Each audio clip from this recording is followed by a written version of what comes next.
You shouldn't buy the Switch 2, new or used. It's the most anti-consumer console that I have ever seen.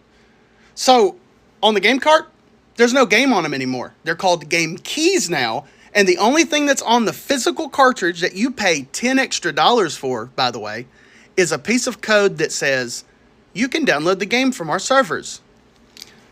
So people in rural areas with limited internet or no internet are just out of luck.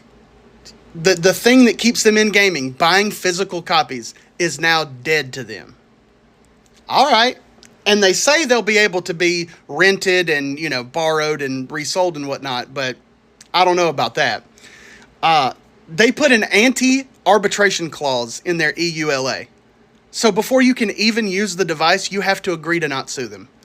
Like the Joy-Con drift issue that happened. Speaking of Joy-Cons, some people have already gotten hands-on demos with the consoles, and they said that the first devices they were handed had loose Joy-Cons. Loose Joy-Cons on demo. And we know Nintendo is not doing refreshes, okay? Also, they said that if you do any unauthorized modifications to a thing that you paid $500 for, so I don't know what an unauthorized modification would be to your physical product, but I digress. They said that if you do any unauthorized modifications to your device, they can just make it not work fully.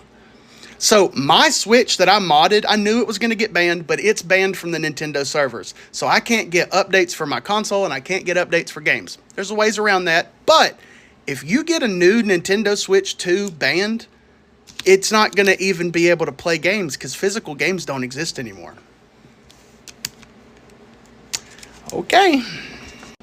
And they're not using Hall effect joysticks, so